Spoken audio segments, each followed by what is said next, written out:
Morning students. आज हम करेंगे क्लास 6 का चैप्टर 10 कारक। इससे पहले हम लिंग और वचन जो संज्ञा के विकार है वो कर चुके हैं, तो आज करते हैं कारक। तो कारक क्या है? सबसे पहले कारक की परिभाषा। संज्ञा या सर्वनाम के जिस रूप से वाक्य के अन्य शब्दों से उसका संबंध जाना जाए वह कारक कहलाता है। कि संज्ञा या सर्वनाम के जिस रूप से वाक्य के अन्य शब्दों के साथ उसका संबंध जाना जाए वह कारक कहलाता है। निम्नलिखित वाक्यों को पढ़िए। जैसे राम ने वनवास में 14 वर्ष बिताए, उन्होंने रावण को मार गिराया। राम ने रावण को बाण से मारा, वह पिताजी के लिए दवा लाया है। पत्ते पेड़ से गिर रहे हैं, पुस्तक मेज पर रखी है, सेब थैले में रखे हैं, मोहन की पुस्तक मेरे पास है, हे प्रभु रक्षा करो। तो उपयुक्त वाक्यों में जो रंगीन छपे शब्द हैं वाक्य के दूसरे शब्दों से संबंध जोड़ रहे हैं। इन शब्दों के साथ ने, को, से, के लिए, से, पर, में, की, हे चिन्हों का प्रयोग हुआ है। ये चिन्ह विभक्ति चिन्ह है, इन्हें परसर्ग भी कहते हैं। ये चिन्ह कारकों के हैं। अब है निम्नलिखित तो ये क्या हो गया आपके कि ये जो रंगीन शब्द दे रखे हैं ने, को, से, के लिए, ये सभी क्या है? कारक। कारक के विभक्ति चिन्ह है। इनको कारकों के विभक्ति परसर्ग या विभक्ति चिन्ह कहते हैं। कारक के भेद हैं। अब कारक के 8 भेद होते हैं: कर्ता, कर्म, कर्ण, संप्रदान, अपादान, संबंध, अधिकरण और संबोधन। इनकी विभक्ति है: कर्ता कारक की विभक्ति ने, कर्म कारक की को, कर्ण कारक से के द्वारा, संप्रदान को के लिए, अपादान कारक से पृथक होना, संबंध कारक काके की रा रे री, अधिकरण में पर, संबोधन हे अरे। तो इसको आपको जो इसकी विभक्ति है कारक और उनकी विभक्ति को आपको याद होना चाहिए। जिस तरह से कर्ता ने कर्म को कर्ण से के द्वारा, संप्रदान के लिए, संप्रदान को के लिए, अपादान से अलग होने, संबंध का के की रा रे री, अधिकरण में पर, संबोधन हे अरे। अब पढ़ते हैं इनके बारे में कि कर्म कारक, कर्ता कारक क्या है। कर्ता कारक इसकी विभक्ति है ने। संज्ञा या सर्वनाम के जिस रूप से काम करने वाले का बोध हो वह कर्ता कारक कहलाता है। जैसे बाबा भारती ने लगाम पकड़ी। इस वाक्य में बाबा भारती कर्ता कारक है। ने विभक्ति चिन्ह या परसर्ग है, इसी से कर्ता कारक की पहचान होती है। कई बार ने परसर्ग का प्रयोग भी नहीं होता है। जैसे कार्तिक गिटार बजा रहा है, तो जो ने विभक्ति है ये कभी वाक्य में लगती है, कभी नहीं लगती। लेकिन कर्ता कौन हो गया? किसी भी कार्य को करने वाला। तो गिटार बजाने का काम है जो कार्तिक कर रहा है, अर्थ है कार्तिक है, वो कर्ता कारक है, पर यहाँ पर ने परसर्ग का प्रयोग नहीं हुआ। अन्य उदाहरण है जैसे संजय सेब खाता है और दूसरे में शशि ने खाना पकाया। तो दूसरे में आपको विभक्ति मिल गई से, तो शशि ने कारक करता है और संजय सेब खाता है, इसमें संजय क्या है? करता। कर्म कारक इसकी विभक्ति होती है को। जिस संज्ञा या सर्वनाम पर क्रिया के काम का फल पड़ता है उसे कर्म का कारक कहते हैं। जैसे मैंने राम को पत्र लिखा, कार्तिक गिटार बजा रहा है। तो यहाँ पर जो इसमें क्या हो गया कि पहले वाक्य में, इन वाक्यों में राम और गिटार है वो कर्म है। पहले वाक्य में राम के साथ में को परसर्ग का प्रयोग हुआ है, लेकिन दूसरे वाक्य में परसर्ग नहीं लगा हुआ है। तो को परसर्ग का भी आ सकता है या नहीं भी आ सकता। उसी प्रकार से जिस प्रकार से कर्ता में होता है कि विभक्ति आ भी सकती है और नहीं भी, उसी प्रकार से कर्म में होता है। पहचान है, किस तरह से पहचान करोगे कि यदि क्या, किसको, कहाँ आदि प्रश्नों का उत्तर मिल जाए तो कर्म होता है। जैसे मैंने किसको पत्र लिखा, राम को, कार्तिक क्या बजा रहा है, गिटार। अगर आपको उत्तर मिलता है तो यानी कर्म कारक उसमें है। कर्म कारक की विभक्ति चिन्ह परसर्ग को है। कभी कभी दो कर्म भी हो एक साथ में आते हैं, जैसे मैं राम को एक पत्र लिखूंगा। तो कभी कभी क्या होता है कि एक साथ में दो कर्म भी आ जाते हैं। कर्ण कारक से के द्वारा, कर्ता जिस साधन से या के द्वारा क्रिया करता है वो कर्ण कारक कहलाता है। कि कर्ता है जो जिस साधन से क्रिया करता है वो कर्ण कारक कहलाता है। जैसे नाई कैंची से बाल काटता है, गीता चाकू से सेब छीलती है, उसे पत्र द्वारा सूचित कर दो। तो यहाँ पर जो से है और के द्वारा है ये क्या आएंगे? आपकी विभक्ति इसके अंदर आएगी कि किसी साधन के द्वारा कोई काम करना वो कर्ण कारक है। तो नाई किस चीज से बाल काट रहा है?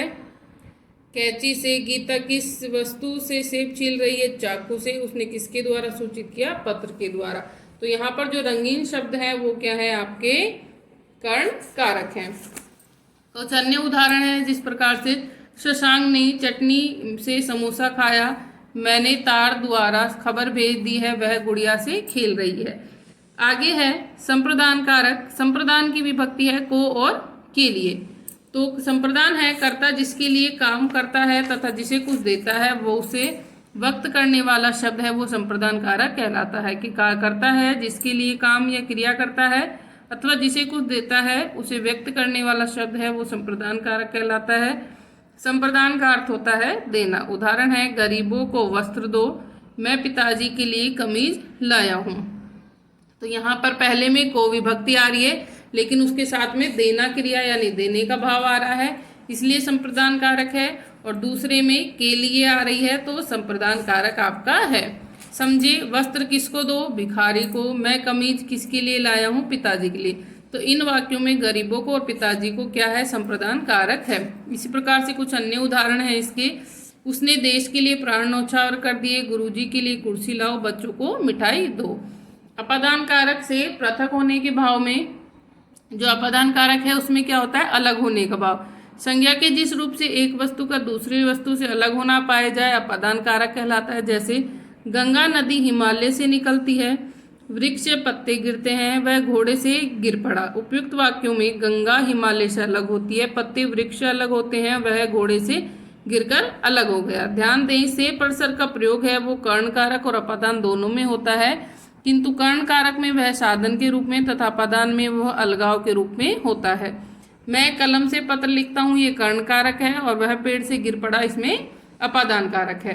तो दोनों की विभक्ति से है, लेकिन कर्ण में किसी चीज के द्वारा आप काम करोगे, और जो अपादान है उसके अंदर क्या होगा, अलग होने का भाव इसमें होगा। बाकी का चैप्टर बेटा हम कल पढ़ेंगे। Thank you.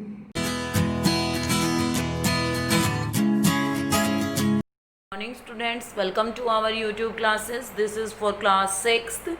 In previous class we have revised our history portion, and from today we revised our geography portion.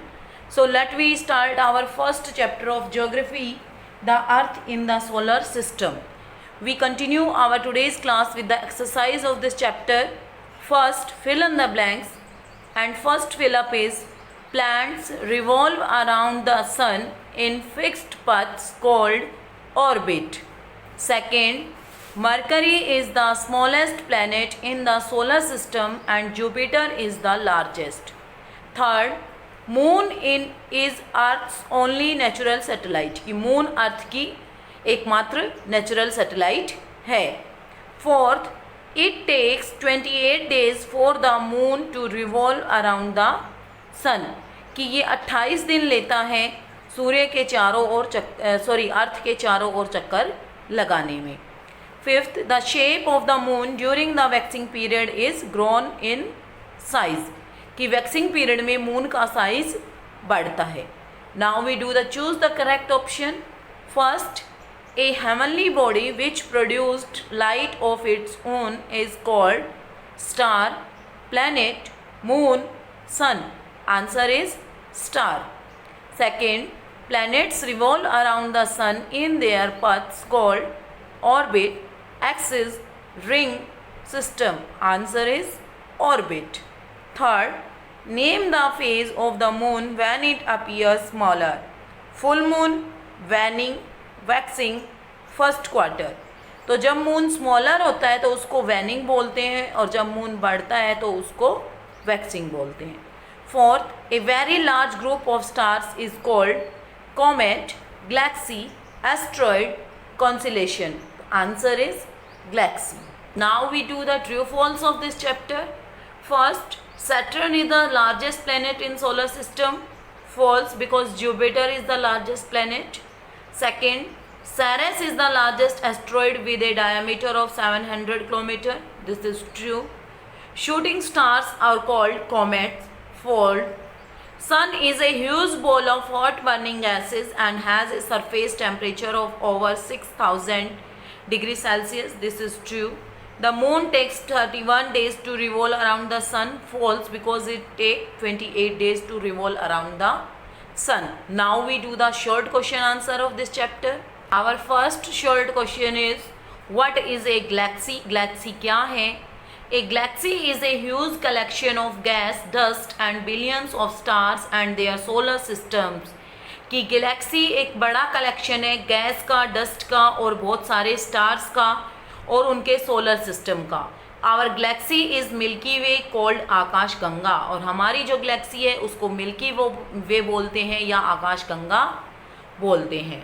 Second, what do you understand by the term solar system? कि आप सोलर सिस्टम टर्म से क्या समझते हैं? The solar system is a group of heavenly bodies which include the sun, 8 planets and their satellites, meteors, comets and asteroid।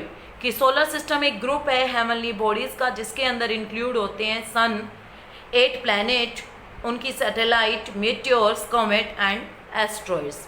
Next question, why is Venus the hottest planet? कि Venus एक गर्म planet है, क्यों? Answer is The Venus is the hottest planet because the thick atmosphere makes the surface of Venus hotter। कि जो surface है, जो Venus का सरफेस है वो क्या है? थिक है, घना है। तो वो क्या करता है? The heat does not escape back into space।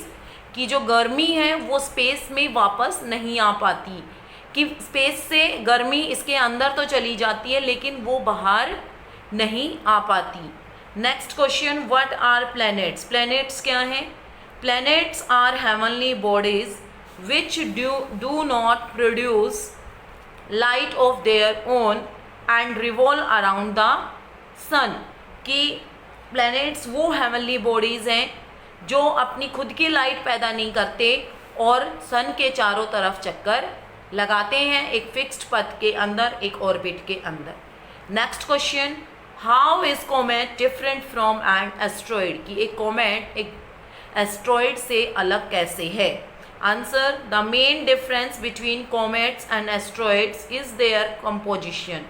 कि मेन डिफरेंस क्या है कॉमेट और एस्ट्रॉइड के बीच में? उनके कंपोजिशन, उनके संगठन का है। Comets are made up of ice, dust and rocky material while asteroids are made up of metal and rocky material। कि जो कॉमेट्स हैं वो बने हुए हैं आइस से, डस्ट से, रॉकी मटेरियल से, जबकि जो एस्ट्रॉइड्स हैं वो बने हुए हैं मेटल से और रॉकी मटेरियल से। Now we do the long question answer of this chapter. First long question is what conditions make life possible on earth? कि अर्थ के ऊपर लाइफ को पॉसिबल कौन सी कंडीशंस बनाती हैं? Answer, favourable distance from the sun, sun से एक निश्चित दूरी, प्रेजेंस ऑफ ऑक्सीजन, ऑक्सीजन की यहाँ पे ऑक्सीजन मिलता है इसलिए O2 जो 21% है, प्रेजेंस ऑफ एटमॉस्फेयर, वातावरण का उपस्थित होना, प्रेजेंस ऑफ वाटर की पानी का उपस्थित होना, ब्लू प्लैनेट कहते हैं इसको, 71% वाटर यहाँ पे मिलता है। नेक्स्ट क्वेश्चन है describe the formation of universe. की यूनिवर्स की फॉर्मेशन के बारे में बताइए कि जो हमारा ब्रह्मांड है उसकी फॉर्मेशन कैसे हुई, वो कैसे बना। Answer, the universe began as very hot, small and dense with no stars, atoms, form और स्ट्रक्चर। कि यूनिवर्स स्टार्टिंग में क्या था? एक गर्म, एक छोटा और एक घनी चीज़ थी, मतलब एक छोटा सा गोले के रूप में था और इसके अंदर ना ही तो स्टार्स थे, ना ही इसके अंदर एटम्स थे, ना ही ये किसी स्ट्रक्चर, किसी आकृति के रूप में था। Then about 14 billion year ago, लगभग 14 बिलियन साल पहले, स्पेस एक्सपेंडेड वेरी क्विकली। और जो स्पेस है, जो हमारा अंतरिक्ष है, वो बहुत जल्दी वो तेज़ी से फैलने लगा, resulting in the formation of atoms which eventually led to the creation of stars and galaxies।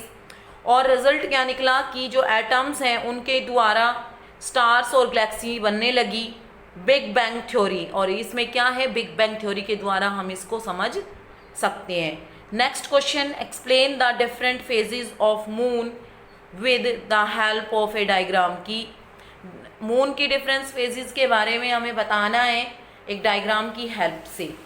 तो अब आप ये देखिए, ये क्वेश्चन का आंसर है। During one half of this period when moon revolve around the earth, कि इस टाइम आधे टाइम जब मून अर्थ के चारों तरफ चक्कर लगाता है, the moon appears to grow, moon बढ़ता है, it is called waxing period, इसको वैक्सिंग पीरियड कहते हैं। On the other hand the moon shrinks in size, और दूसरी तरफ क्या होता है कि मून आधे हाफ टाइम में मून कम होता चला जाता है, it is called waning period, और इसको वैनिंग पीरियड कहते हैं। ये आप देखिए डायग्राम है, ये आपका वैक्सिंग पीरियड है, जिसमें चंद्रमा पहले छोटा है, फिर और बड़ा हुआ, फिर पूरा हो गया, फिर उसके बाद आधा हुआ और फिर कम हो गया, तो ये वैनिंग पीरियड है, ये वैक्सिंग पीरियड है। Next question, what is consolation, give examples, कि कॉन्सोलेशन क्या होते हैं, एग्जाम्पल्स बताइए। Consolation are also stars which together make recognisable pattern in the sky, कि कॉलेशन ऐसा स्टार्स का समूह होता है जो एक पैटर्न को बताता है, जैसे कोई आकृति बन जाती है हमारी आसमान में, हमारे स्काई में कोई आकृति बन जाती है, तो उसको हम कॉन्सोलेशन बोलते हैं। इसके एग्जाम्पल्स हैं Ursa Major, Ursa Minor, Scorpio and the Scorpion. ये देखिए आपका एक डायग्राम है उर्सा मेजर का, जिसके अंदर 7 स्टार्स हैं और ये एक डॉग की जैसी आकृति बनाता है। नेक्स्ट क्वेश्चन है, write a short note on meteors and meteoroids, कि मेट्योर एंड मेट्रॉइड्स के ऊपर एक नोट लिखना है हमें। Meteors, a meteor is an asteroid और start burning when it enter the earth's atmosphere, कि मेट्योर एक ऐसा एस्ट्रॉइड है जो हमारे एटमॉस्फेयर, हमारे वातावरण के अंदर आते ही जलना स्टार्ट कर देता है। अब मेट्रोइड्स है, when meteor get burned while still in atmosphere there are some rock not burn completely and lands on the surface of the earth, कि मेट्रोइड्स क्या होते हैं कि जब मेट्योर जल रहे होते हैं तो उनमें से उनका कुछ हिस्सा, जो रॉक होती है उसका कुछ हिस्सा बच जाता है, जो पूरे तरीके से नहीं जलता और जो अर्थ सरफेस के ऊपर आ जाता है, उसी को मेट्रोइड्स कहते हैं। I hope students you understand the first chapter of geography very well. You revise it again for your essay1 examination. Thank you, have a nice day.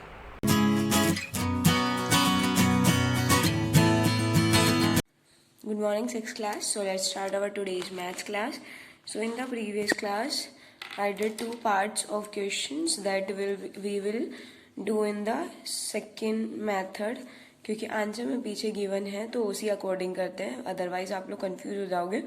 सो 991, तो क्या हो जाएगा, हम यहाँ क्या लिखेंगे इसको, फर्स्ट ऑफ ऑल 900, ठीक है, फिर उसके बाद क्या लिखेंगे 90 और उसमें क्या ऐड करेंगे 1, ठीक है।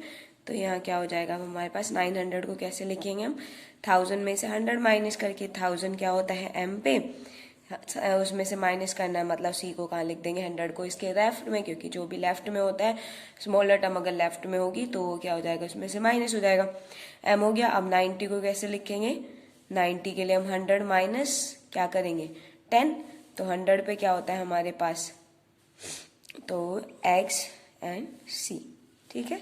एक्स सी का मतलब क्या है, अब हमारे पास सी मतलब 100 में से 10 माइनस कर दिया, कितना आ गया 90, और 1 के लिए हम सिंपली ऐड करेंगे, तो ये क्या हो जाएगा, अब हमारे पास इसका नेक्स्ट वो बनेगा, ठीक है।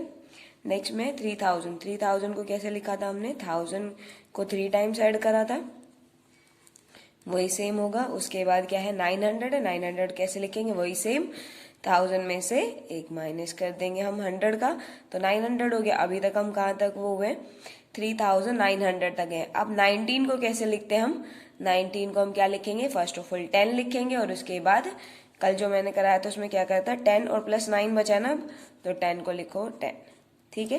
फिर उसके बाद 9 वो कराना है, तो 9 क्या हो जाता है हमारे पास i इंटू एक्स, और ये रूल बनेगा इसका, ठीक है। तो कल हमने क्या किया था, -81 करा था, वो हो रहा था कॉम्प्लिकेटेड, तो यहाँ क्या हो जाएगा 3000, ठीक है। उसके बाद क्या होगा, इसको फैक्टर्स में तोड़ेंगे, क्या हो जाएगा 900, उसके बाद 10 एंड प्लस 9, यही होता है ना जब हम उसको उसमें बनाते हैं, एक्सपेंडेड फॉर्म में करते हैं, 3 उसके बाद जितने डिजिट्स है उतने 0, 9 उसके बाद जितने जीरोस है 1 जितने जीरोस है, और लास्ट में वो 9 ही आ जाता है, ठीक है।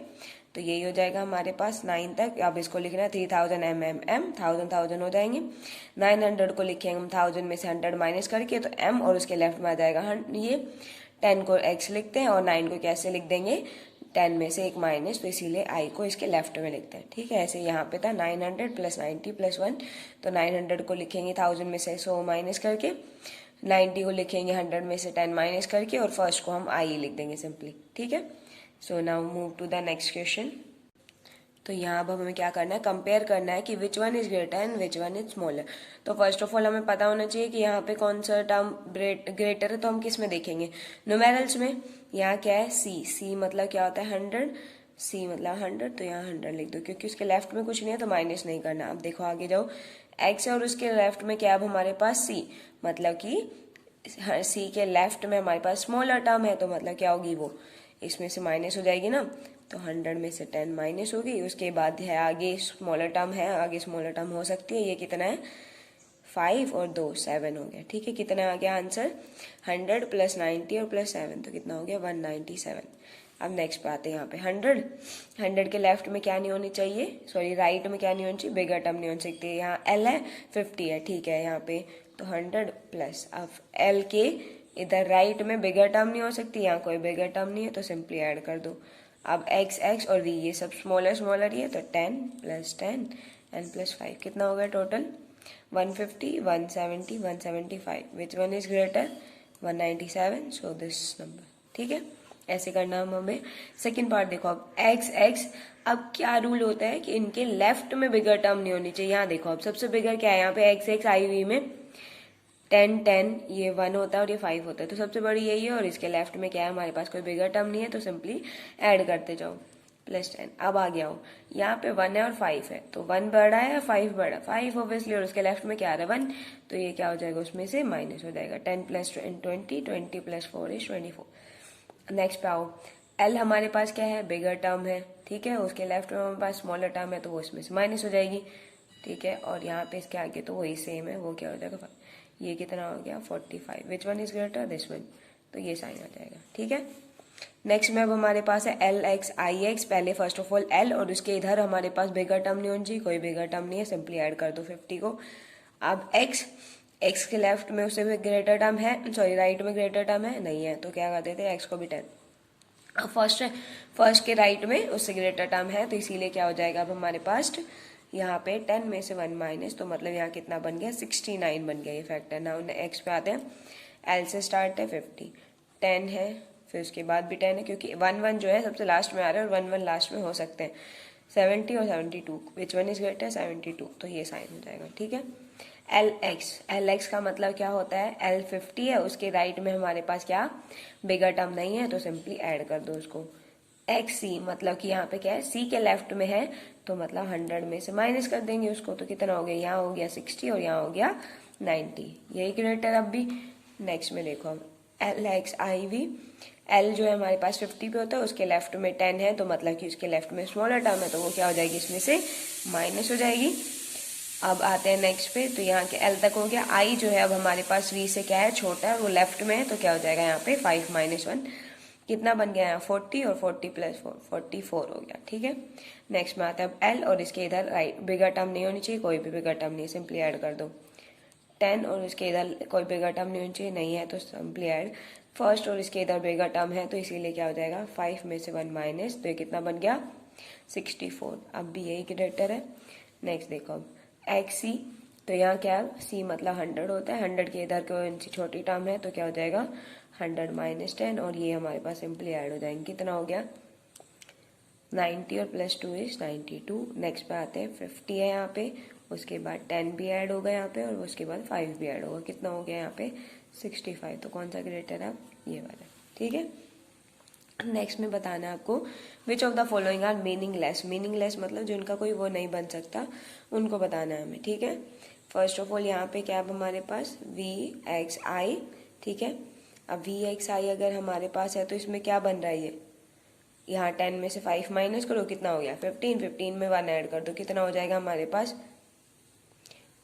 10 में से 5 माइनस करना है हमें, कितना हो जाएगा 5 + 1 = 6। अब 6 को हम ऐसे थोड़ी ना लिखते हैं, 6 को हम सीधा सीधा VI लिख सकते हैं। ठीक है, तो दिस वन इज मीनिंगलेस, क्योंकि यहाँ पे इतना, अब हमें 6 के लिए इतना सब कुछ करने की रिक्वायरमेंट नहीं है। जिसको हम शॉर्टेस्ट मेथड से कर सकते हैं उसको हम शॉर्टेस्ट तरीके से ही करते, जैसे मैंने अभी वो दो क्वेश्चन कराए ना स्टार्टिंग में, उनके जैसे। अब यहाँ देखो, यहाँ क्या है, C और I, मतलब यहाँ क्या बना, 100 में से एक माइनस 99, लेकिन 99 के फैक्टर्स क्या होते हैं, हम कैसे तोड़ेंगे उसको, 90 एंड प्लस 9 में, मतलब कि क्या बनेगा, पहले C और उसमें से 10 माइनस करेंगे और उसके बाद 9 ऐड करेंगे, तो ये बनेगा इसका फैक्टर। तो ये भी क्या है हमारे पास, मीनिंगलेस है, क्योंकि 100 में से एक माइनस नहीं कर सकते। हम कैसे लिखते हैं उसको, एक्सपेंडेड फॉर्म में करके लिखते हैं, ठीक है। यहाँ देखो 50 और उसमें से 10 माइनस, ये तो ठीक है हमारे पास 50 और उसमें से 10 माइनस 40, 40 को हम ऐसे ही लिखते, ठीक है, क्योंकि 40 ऑलरेडी हमारे पास। अगर इनकेस यहाँ 41 होता और यहाँ I लिख देते तो वो गलत होता, ठीक है। अब देखो L और V क्या बना रहा है, अब यहाँ L और V 50 और उसमें से माइनस करना आपको 5, कितना बन गया 45, ठीक है, तो ये भी ठीक है। अब नेक्स्ट पे आते हैं LXI यहाँ पे क्या हो गया, अब हमारे पास फर्स्ट ऑफ ऑल 100 में से 10 माइनस हुआ है और उसके बाद 1 ऐड करा, इन्होंने कितना बन गया 91। अगर 91 को हम वो करते फैक्टर्स में करते तो कितना बनता, 9 × 10 होता और प्लस 1, यही होता ना हमारे पास, तो 90 बनता और प्लस 1 होता, तो 90 + 1 ही तो कराया ना हमने, तो ये ठीक है, मीनिंगलेस है ना, मीनिंगलेस नहीं है। नेक्स्ट पे आते हैं अब हम यहाँ पे, तो यहाँ क्या है M मतलब 1000, ठीक है, चलो 1000 प्लस, अब उसके बाद यहाँ पे क्या है, V के इधर हमारे पास ग्रेटर टर्म है तो उसमें से माइनस कर दो, 10 में से 5 माइनस कर दो, उसके बाद अगेन यही सेम है, 10 में से 5 माइनस कर दो, कितना बन गया अब यहाँ पे 1000 और यहाँ पे 5 और यहाँ पे भी 5, तो कितना बन गया 1000 प्लस 10, तो 1010, ये बना। अब इसको फैक्टर्स में तोड़ो, क्या बनेगा, सबसे पहले 1000 होगा, ठीक है, उसके बाद ये 0 वाला कोई वो नहीं होगा, फिर 10 होगा और फिर उसके बाद 0 होगा, मतलब यहाँ पे सीधा सीधा बन सकता था 1000 और उसके बाद सीधा x, ये फैक्टर बन सकता था, इतना बड़ा लिखने की जरूरत नहीं थी, इसीलिए ये भी क्या है, मीनिंगलेस है, इतना बड़ा हमें करने की जरूरत नहीं होती है। तो मीनिंगलेस में आपको क्या करना है, जिनकी सेंस बन रही हो कि मतलब इतना बड़ा करने की रिक्वायरमेंट ही क्या है, जब हम इसको शॉर्टेस्ट फॉर्म में कर सकते हैं, या यहाँ पे इसको हम किस में तोड़ते हैं, एक्सपेंडेड फॉर्म में। एक्सपेंडेड फॉर्म में हमारे पास क्या बन रहा है, ये, तो हमें ये करने की जरूरत ही नहीं थी, 10 - 5 10 - 5 ऐसे करके, ठीक है। तो ऐसे होते हैं कि मीनिंगलेस और नॉन मीनिंगलेस, बस इतना याद रखना। लेफ्ट में क्या होना चाहिए, लेफ्ट में उससे ग्रेटर टर्म, लेफ्ट में उससे स्मॉलर टर्म नहीं आ सकती और राइट में इधर इसके ग्रेटर टर्म नहीं आ सकती, ठीक है। अगर आती है तो उनमें से माइनस हो जाएगा, ग्रेटर में से स्मॉलर वाली टर्म, ठीक है। So student, that is all for today. In next class we start with exercise 1.1. so that is all for today. Thank you, have a nice day.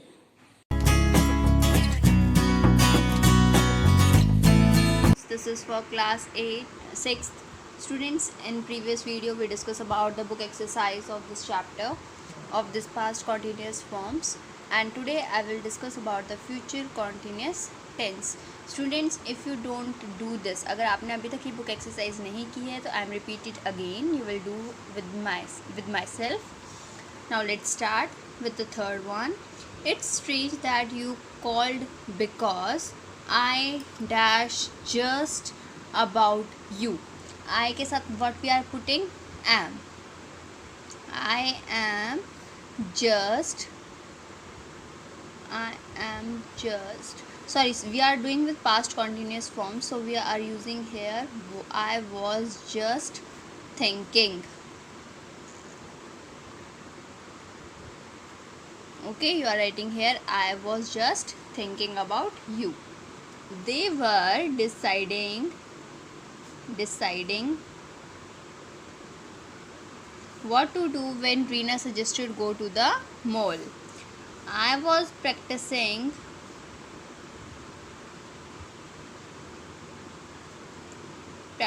the guitar when Tim came in. I was watching a thriller on television when the electricity went out. Now I am never going to find out how the film ends. Okay students, we completed with the book exercise. अगर आपने book exercise नहीं की है so complete it. Now let's start with the next topic, that is future continuous tense.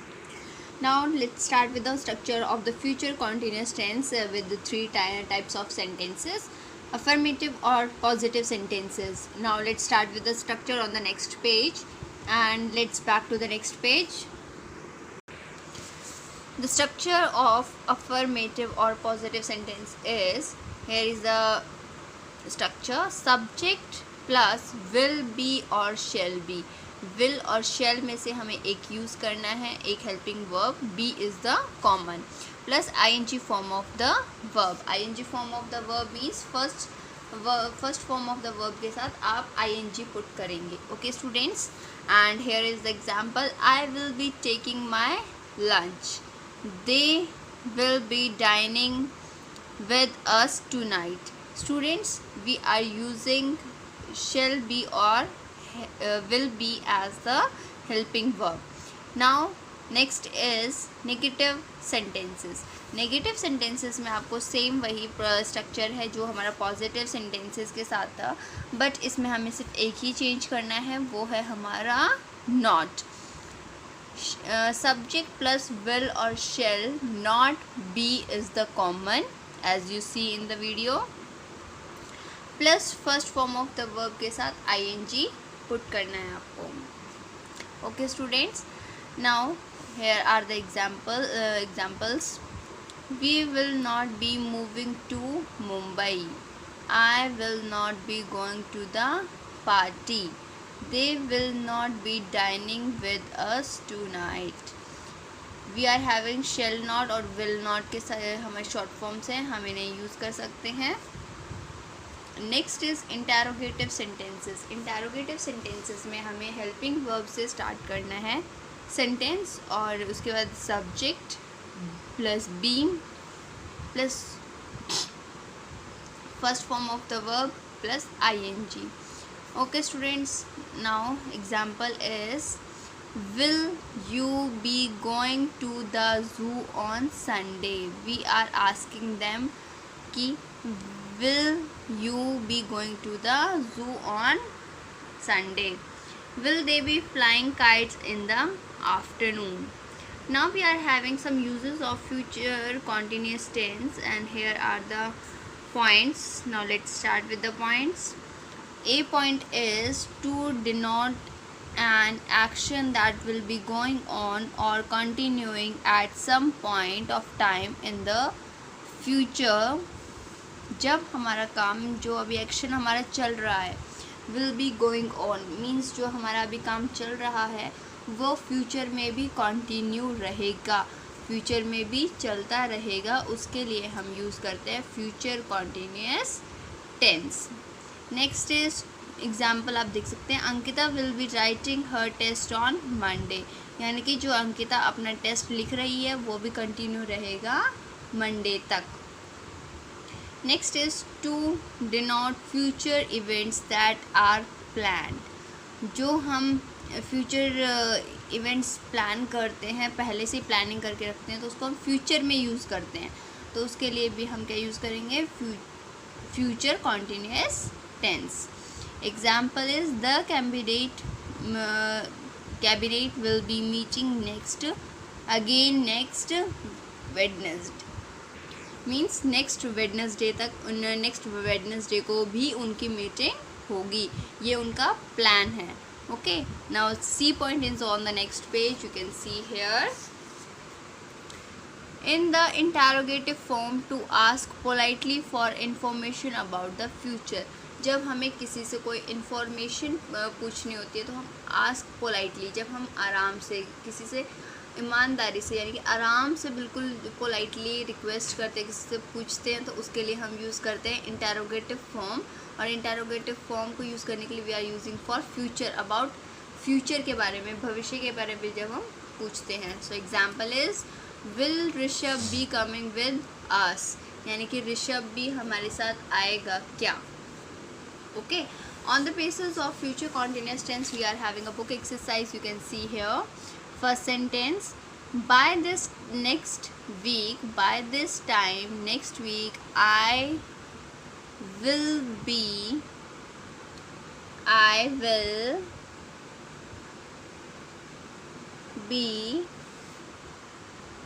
Sun bathing, इसमें क्या हो जाएगा? Sunbathing, BATHING, sunbathing in the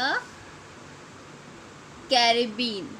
Okay students, like this you are going to fill in your book exercise, otherwise I will tell you in the next video. Remaining sentences try yourself in the next video, otherwise I will tell you.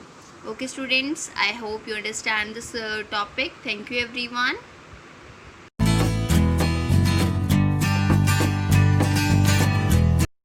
Class, this is Saroj from MLP International School, Rajpura. Student, nowadays we are just doing our chapter 9 for class 6. In this regard, let us continue the same. So student, we have done who said to whom statements in the previous video. So today we are just doing the sharp your vocabulary. That is exercise choose the correct words and complete the sentences. यानी कि यहाँ पे दो words आपके दिए हुए हैं, वो आपको करेक्ट वर्ड चूज करके सेंटेंस कंप्लीट करना है. See the first one, that is Chhatrapati Shivaji was fast and first asleep in the bedroom of his place. तो यहाँ पे फास्ट asleep ही आएगा क्योंकि वो गहरी नींद में सो रहा था. नंबर 2 देखिए. सो नंबर 2 देखिए. He called out the guard to know what the matter was. इन दोनों में से आपका इसका सही ऑप्शन आएगा नो, कि ये जानने के लिए. उसने गार्ड को बुलाया जानने के लिए कि क्या बात है. नंबर 3 देखिए. This boy was tried to commit a serious crime. तो यहाँ में कमिट आएगा कि इस लड़के ने जो है बहुत ही जो है सीरियस क्राइम जो है किया. नाउ तो इसमें आपका ये कमिट जो है वर्ड है ये सही सेंटेंस में जो है फिट बैठता है, तो आपका कमिट इसमें आंसर है इसका. अब नंबर 4 देखिए. Tanaji was interested to send some soldiers, यह shoulders and soldiers with the boy. तो यहाँ पे सोल्जर्स आएगा ना कि शोल्डर्स. तो शोल्डर्स हो गया आपका कंधे को कहेंगे, और सोल्जर्स होते हैं सैनिकों को. तो सोल्जर्स का सही ऑप्शन है. नंबर 5 देखिए. He had hidden the thing in a safe place. Palace नहीं आएगा, प्लेस आएगा, कि उसने जो चीजों को जो है वो सही जगह पे छुपा रखा था. नंबर 6 देखिए. The man met an incident on his way to office. तो यहाँ इंसिडेंट आएगा कि उसे एक घटना घटी जब वो ऑफिस जा रहा था. नंबर 7 देखिए. Shivaji embraced and embraced the boy and also arranged a lot of money for his family. तो यहाँ पे शिवाजी impressed, यानी कि यहाँ पे embraced इसका वर्ड आएगा सही, कि उसने जो है उस लड़के के लिए जो है ढेर सारा जो है पैसा ही नहीं बल्कि उसे जो है जॉब भी दी, और उसे जो है उसकी सच्चाई और बहादुरी के लिए उसे इनाम दिया. उसको अपनी उसमें रख करके, इसमें इसे व्हाट वी से दैट, कि अपनी सेना में रख करके. अब यहाँ पे देखिए. Right the antonyms of the following words. यहाँ पे वर्ड्स के आपको एंटोनिम्स लिखने हैं. तो फेमस का मतलब होता है प्रसिद्ध, और अननोन का मतलब होता है जो ज्यादा जिसकी जान पहचान ना हो, जिसे लोग ना जाने, तो अननोन इसका एंटोनिम्स हो जाएगा. ब्रेव आपका बहादुर होता है. फियरलेस होता है फेयरफुल यानी कि डरपोक. और हेल्दी आपका हो जाएगा जैसे कि बिल्कुल ठीक ठाक है, और उसका इल. हेल्दी का ऑपोजिट हो जाएगा आपका इल, तो एंटोनिम्स इसका इल हो जाएगा. अब सीरियस है, कोई चीज बहुत ही ज्यादा जो है सीरियस हो तो उसको हम इम्पॉर्टेंट. सीरियसली यानी कि किसी चीज को बिल्कुल इंपॉर्टेंट दे करके किसी चीज को समझना, तो ये अनइम्पॉर्टेंट इसका हो जाएगा एंटोनिम्स. उधर बैठ जाओ. नाउ अर्ली देखिए. अर्ली का है लेट, पहले यानी कि बाद में. ऑनर का होता है किसी को सम्मान देना, और डिसऑनर इसका एंटोनिम्स डिसऑनर हो जाएगा. पनिशमेंट का हो जाएगा रिवार्ड. पनिशमेंट यानी कि किसी को सजा देना, और रिवॉर्ड किसी के किए अच्छे काम का उसका जो है रिवॉर्ड करना. अब देखिए फेमस का है. अब ये जो सेंटेंस है आपके 7 जो वर्ड्स हैं, आपको क्या करना है, मैंने यहाँ पे इसका जो है हिंदी मीनिंग आपको यहाँ पे लिखा है. And what you have to do, आपको इन वर्ड्स के सेंटेंस अपने हिसाब से बनाने हैं. You have to just make sentences of your own. Famous का हो गया आपका प्रसिद्ध, दैट जैसे कि आपको इंडिया इज फेमस फॉर इसमें टूरिज्म के लिए, तो ये चीज जैसे आ गया। फॉन्डनेस चाहना, I am fond of having milk, T, coffee, जो भी है आपको जिस चीज में अच्छा चाहते हो कोई चीज। और कमीशन का मतलब होता है हल्ला गुल्ला, don't commission in the classroom, कि क्लास में हल्ला गुल्ला मत करो। गार्ड सैनिक होता है कि people just keep guards for their safety. आ गया। विक्ट का हो गया शैतान, some wicked student create problem in the class, तो ये भी आप कर सकते हो कि कुछ जो है विक्ट शैतान बच्चे क्लास को डिस्टर्बेंस करते हैं। अब ब्लिवर्ड का मतलब होता है हक्का बक्का रहना, अचंभित रहना। When my parents give me surprise I was bewildered, यानी कि जब मेरे माता पिता ने मुझे सरप्राइज दिया तो मैं हक्का बक्का रह गया, कि जो चीज आपको उम्मीद ना हो और वो चीज आपको चीज मिल जाए तो आप हक्के बक्के रह जाते हो, तो इस तरह से बात होती है ये। एब्सेंट का मतलब होता है फरार, the thief theft from the place and ये है एब्सकंड, तो ये क्या हो गया कि चोर चोरी करके फरार हो गया, तो इस तरह से आप इसके जो है बना सकते हैं। सो स्टूडेंट, आज का ये वीडियो आपका यहीं तक ही मैं बता रही हूँ, और आपको करना क्या है एज यूजुअल, जैसे कि मैं आपको हमेशा बताती आई हूँ, आप वीडियो को लाइक करें, शेयर करें, चैनल को सब्सक्राइब करें, और साथ ही साथ बेल आइकन पे क्लिक करना ना भूलें। Thank you, take care, bye.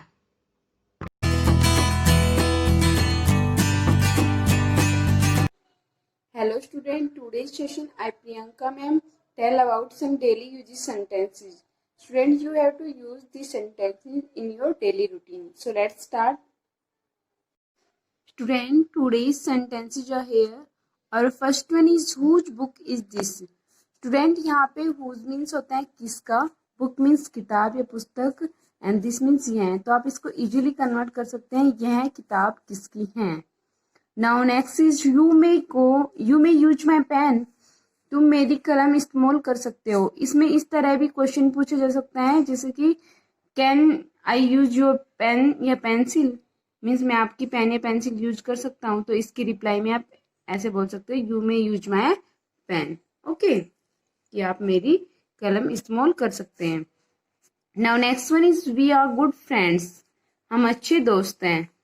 Now next is what's the problem, तो इसमें व्हाट इज की तरह की जगह आपको व्हाट्स द प्रॉब्लम ऐसे ये सेंटेंस पिक करना है। मुश्किल क्या है, समटाइम कोई बच्चा आपको परेशान करता है तो आप इस तरह से गुस्से में होते हैं और इस तरह इंग्लिश में जो कोई भी सेंटेंस है वो यूज कर सकते हैं, व्हाट्स द प्रॉब्लम।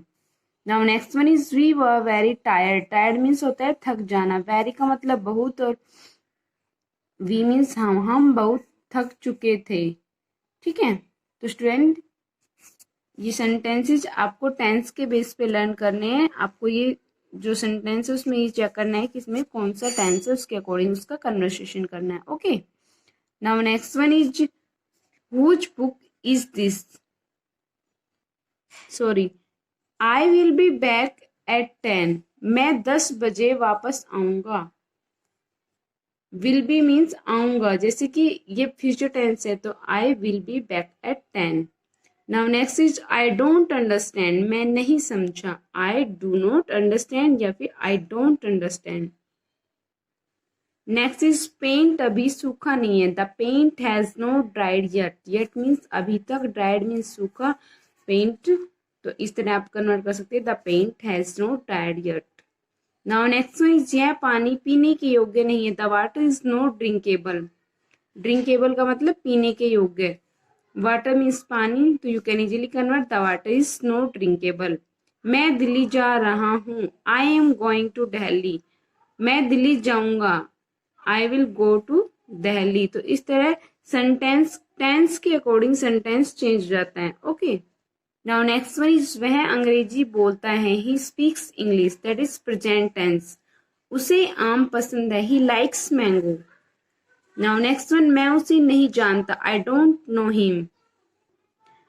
अपने अच्छे से ख्याल रखना, I take good care of your self. Student, जो ये सेंटेंस है जनरली जब कोई घर से बाहर जाता है तो उसके लिए यूज करते हैं, take good care of your self means अपना अच्छे से ख्याल रखना। यह उपन्यास बहुत ही रोमांचक है, the novel is very exciting या इंटरेस्टिंग भी यूज कर सकते हैं इसमें। नाउ नेक्स्ट वन इज यह तो बहुत अच्छा सुझाव है, that's really great idea, great plan भी यूज कर सकते हैं हम यहाँ पे, that's really a great idea और plan. Okay,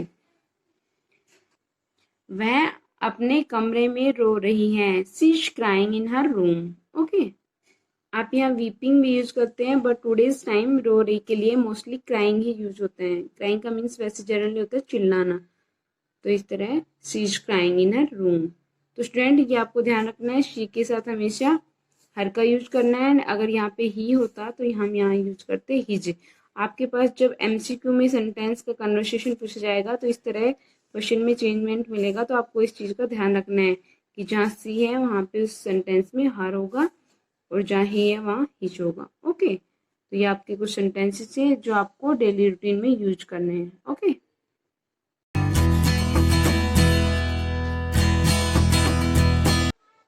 hello student, today's session I Priyanka ma'am teach you subject computer. In today's session I tell you some basic questions related to computer. So let's start. Student, today in MS Office I discussed with you some MCQ related to MS Word, Excel, Access and PowerPoint. So let's start. Our first question is how many rows in MS Excel 2016 files? So here answer is 10, 48, 576, 10, 48, 575, 71 and 70. So our correct answer is 10,48,576. Our answer is option A. Now question number 2. How many columns in MS Excel 2016? So here option are 16,385, 86, 84 and 83. So our correct answer is C, 16,384. Question number 3 is Control plus A is used for to save a file, to select whole area, to bold and none of these. So our answer is B, to select whole area. Now question number 4, Control plus S. तो student control plus S किसके लिए होता है? Save के लिए। Now question number 5, what do you do when start a slide show? तो click on go, click on slide show icon and turn on the transition and none of these. तो our answer is B, click on slide show. Okay, now question number 6, to print PowerPoint presentation press, हम क्या press करते हैं? Control plus के, T and P. तो student हम generally जो printing है उसके लिए हम कंट्रोल प्लस पी यूज करते हैं. ओके, तो और answer is C. Now question number 7, shortcut की फॉर सबस्क्रिप्ट. कोई भी सबस्क्रिप्ट होता है उसको टाइप करने के लिए हम कौन सी शॉर्टकट की का यूज करते हैं? ये option are given, control plus equal to, minus, shift plus control and none of the. तो answer is A, control plus and equal to. इन तीनों को एक साथ प्रेस करेंगे. Okay, now next one is superscript. जो सुपरस्क्रिप्ट होता है उसके लिए क्या कौन सी की यूज करते हैं हम? Control plus shift plus equal to. तो option is C. Okay, now next question is question number 9, shortcut की for insert hyperlink in a document. Student hyperlink के लिए हम कंट्रोल प्लस के का यूज करते हैं. आपको ध्यान रखना है एच हमारा रिप्लेस के लिए यूज होता है और कंट्रोल प्लस के किसके लिए यूज होता है? हाइपरलिंक के लिए. और कंट्रोल प्लस एल होता है लेफ्ट अलाइनमेंट के लिए. तो correct answer is control plus के. Now next question is we can detect spelling and grammar error by press shift plus F7, press F7, alt plus F7 and none of these. Student मैंने जब आपको function की कराए थे तब आपको सारी फंक्शन की के फंक्शंस बताए थे. तो F7 किस लिए यूज होता है? Spelling check and grammar. तो ओनली F7 से ही हमारी स्पेलिंग जो मिस्टेक है वो डिटेक्ट हो जाती है. ओके, तो answer is B. Now next question is shortcut key for font dialog box is. font dialog box के लिए कौन सी शॉर्टकट की होती है? Control plus F, G and D and none of these. तो student control plus F find के लिए, जी go to के लिए एंड डी डिलीट के लिए और फोन डायलॉग बॉक्स है दोनों के लिए यूज होती है। तो और correct answer is C, control plus T. Now next question is find shortcut की for find and replace. Replace और फाइंड के लिए control plus H and control plus F. H होती है रिप्लेस के लिए, एफ होती है फाइंड के लिए। तो आप करेक्ट ऑप्शन कौन सा है? Both of the above means A and B are correct. तो our answer is C. Now next one is which show the name of file. Title bar, menu bar, standard tool bar and none of these. तो student जब मैंने आपको MS word कराया था तो आपको ये बताया था कि जो टॉप मोस्ट होता है स्क्रीन में वो होता है टाइटल बार। तो किसी भी फाइल नेम शो करते हैं title bar. Now next question is open print and save display on. ये कहाँ पर डिस्प्ले होते हैं? Menu bar, standard tool bar, title bar and none of these. तो correct option is B, standard tool bar होता है, उसमें ये सारे जो ऑप्शंस है वो डिस्प्ले होते हैं। Now next question, question number 15, that is the last question. Font type and font size, bold, underline, bullets, alignment, display on कहाँ पे डिस्प्ले होते हैं? Menu bar, formatting tool bar, standard tool bar and none of these. तो ये सारी जो options होते हैं आइकन्स, ये कहाँ पे शो होते हैं? तो correct answer is P, formatting tool बार। ना डियर स्टूडेंट, आपको ये सभी क्वेश्चन अच्छे से लर्न करने हैं और अगर नोटबुक में राइट करना है तो कर सकते हैं for your exam. Okay,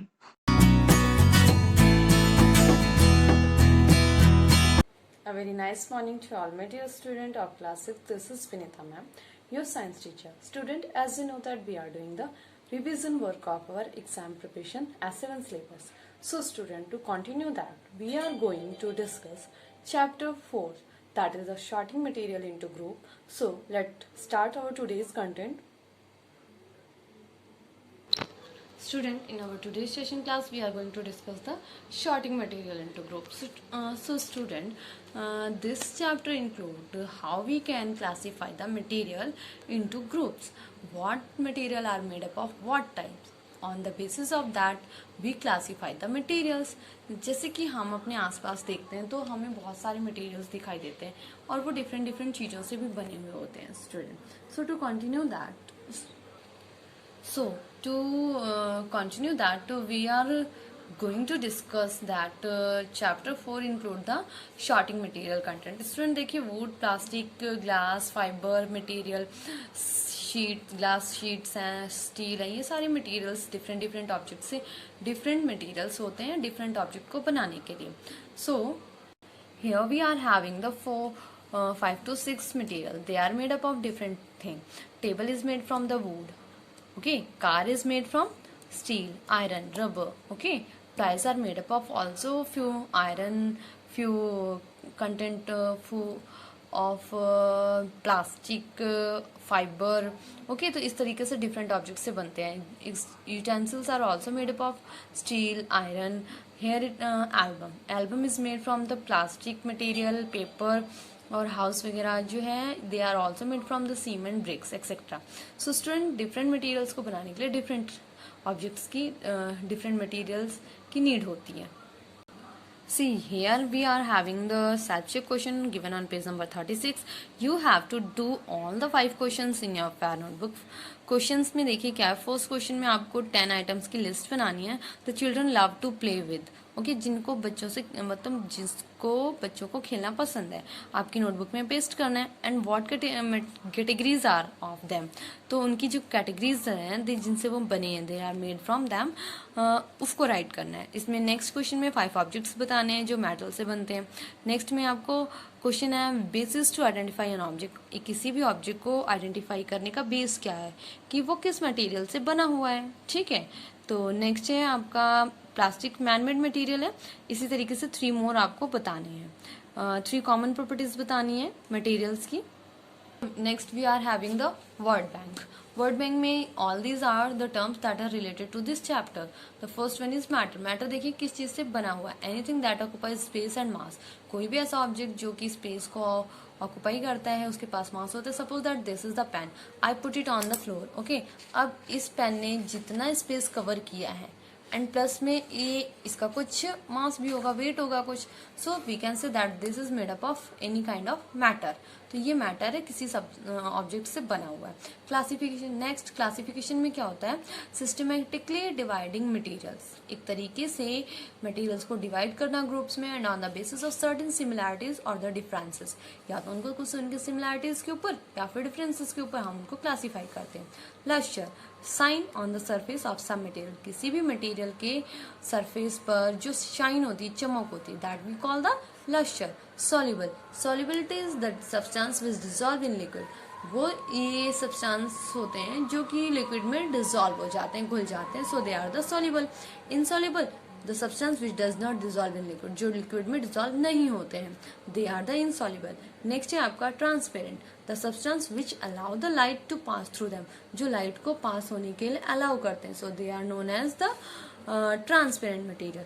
next है आपका translucent. The substance which allow light to pass through them only partially. वो जो सब्सटेंस को थोड़ा, मतलब वो सब्सटेंस जो लाइट को थोड़ा थोड़ा पास होने देते, पार्शियली थोड़ा बहुत पास होती है उसमें से, so they are the translucent. Transparent में आपका ग्लास हो सकता है, ट्रांसलूसेंट में आपका बटर पेपर हो सकता है, एंड ओपेक. ओपेक से जिससे बिल्कुल भी ना दिखाई दे, तो लीफ हो गया, पेपर हो गया, इस तरीके से आपके जो ये आपके बुक का जो पेपर है ये हम ओपेक में काउंट करेंगे. Okay, so all these are the opaque. The substance which do not allow light to pass through them. जो बिल्कुल भी अलाउ नहीं करता लाइट को पास होने के लिए, so they are the opaque. Next है आपका conductor. A substance which allow heat और electricity to pass through it. वो जो हीट और इलेक्ट्रिसिटी पास होने देते हैं, so they are the conductor. Next है आपका insulator. A substance which does not allow heat और electricity to pass through it. जो बिल्कुल भी अलाउ नहीं करते पास होने के लिए. So all these were the word bank that relates to this chapter. So student, we have done our today's word bank. Now